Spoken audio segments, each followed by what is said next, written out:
ఆయనే మనలను క్షమించువాడునై ఉన్నాడు. కాబట్టి ప్రియ సహోదరులారా, ఈ సాయంత్రకాల వేళ మీ అందరికీ యేసుక్రీస్తు నామములో మీకు విడుదల ఉందని, మీ పాపములకు క్షమాపణ దొరుకుతుందని చెప్పడం జరుగుతూ ఉంది.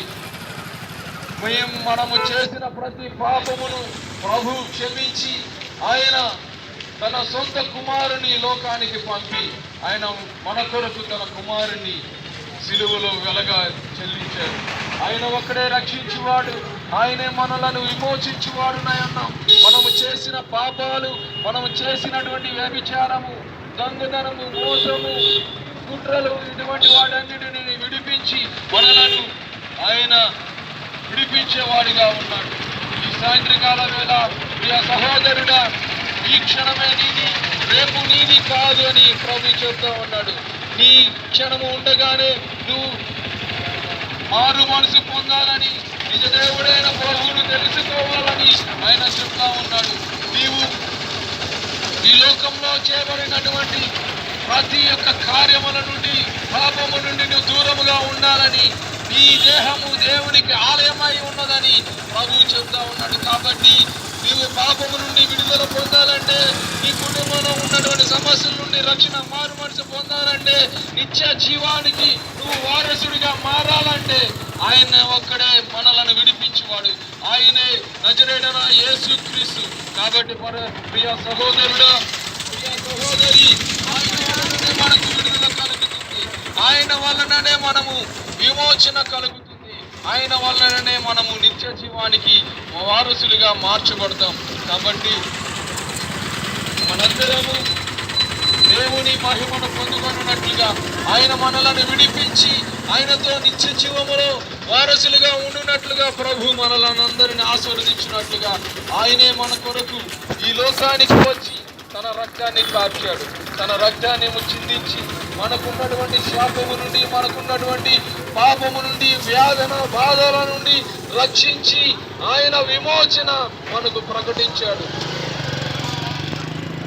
ఎవరైతే నోటితో ఒప్పుకుంటారో యేసు ప్రభు అని, వారు రక్షణ పొందుతారని బైబిల్ గ్రంథం చెప్తా ఉంది. పరిశుద్ధమైన గ్రంథమైనటువంటి బైబిల్లో రాయబడిన మాట ఏంటంటే, మనము పాపులమై ఉన్నామని, మనలో ఎటువంటి పవిత్రత లేదని, పరిశుద్ధుడు దేవుడు ఒక్కడేనని చెప్పబడతా ఉంది. కాబట్టి అపవిత్రమైన జనుల మధ్య నివసిస్తున్న మనము పరిశుద్ధంగా ఉండాలని ప్రభు కోరుకుంటా ఉన్నాడు. మన పాపములను మనలను విడిపించాలని ఆయన ఇష్టపడతా ఉన్నాడు. కాబట్టి ప్రియ సహోదరుడా, నీకున్నటువంటి అలవాట్ల నుండి, నీకున్నటువంటి బాధల నుండి, నీకున్నటువంటి సమస్యల నుండి యేసు ప్రభువారు ఒక్కడే విడిపించేవాడు. ఆయన ఒక్కడే మనలను నిత్య జీవానికి తీసుకొని వెళ్ళేవాడు. మనకున్నటువంటి సమస్యల నుండి, మనకున్నటువంటి బాధల నుండి ఆయన విడుదల ప్రకటించేవాడు ఆయన ఒక్కడే. కాబట్టి ఈ సాయంత్రకాల వేళ మీరందరూ మీ సమస్యల నుండి, మీ బాధ నుండి, మీ కష్టం నుండి, మీ వేదన నుండి విడుదల పొందాలి అని మీరు కోరుకున్నట్లయితే ప్రభు సిద్ధంగా ఉన్నాడు. ఎందుకనంటే యేసు ప్రభు నిన్ను ప్రేమిస్తా ఉన్నాడు. కాబట్టి నువ్వు నశించిపోవడము దేవునికి ఇష్టం లేదు. నువ్వు నశించి ఇహలోకాన్ని విడిచి నరకమునికి వెళ్ళడానికి ప్రభువుకి ఇష్టం లేదు. కాబట్టి ప్రభు చెప్తా ఉన్నాడు, ప్రియ సహోదరుడా, యేసు ప్రభు నిన్ను ప్రేమిస్తా ఉన్నాడు. ప్రభువు నిన్ను ప్రేమిస్తా ఉన్నాడు. యేసు ప్రభువారు నిన్ను ప్రేమిస్తా ఉన్నారు. కాబట్టి ఆయన నిరంతరము నీకు ఏ హాని జరగకుండా నిన్ను రక్షించువాడై ఉన్నాడు.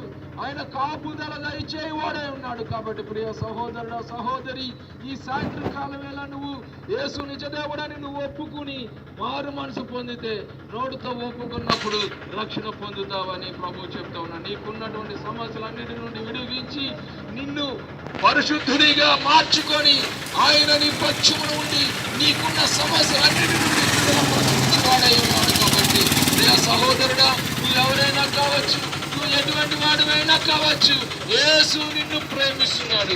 ఎందుకనంటే నీవు ఆయన స్వరూపమందు చేయబడ్డావు. కాబట్టి ఆయన హస్తములో చేయబడ్డావు. కాబట్టి తల్లి గర్భమందు నువ్వు రూపొందించబడక మునిపే ఆయన నిన్ను ఎరిగి ఉన్నాడని చెప్తా ఉన్నాడు. కాబట్టి నువ్వు ఎలా ఉన్నా, ఏ స్థితిలో ఉన్నా, ఈ సాయంత్రకాల వేళ యేసు ప్రభు అని నువ్వు నోటితో ఒప్పుకుంటే ఆయన నిన్ను క్షమిస్తానని సిద్ధంగా ఉన్నాడు. ఎందుకనంటే యేసు ప్రభువారు నిన్ను ప్రేమిస్తున్నాడు. కాబట్టి ప్రియ సహోదరుడా, యేసు నిన్ను ప్రేమిస్తున్నాడు. ఈ బంధకాల నుండి, నీ జీవితం నుండి విడుదల పొందాలి, రక్షణ పొందాలని అనుకుంటే గనక ఆయన నిన్ను క్షమించడానికి ఆయన సిద్ధముగా ఉన్నాడు.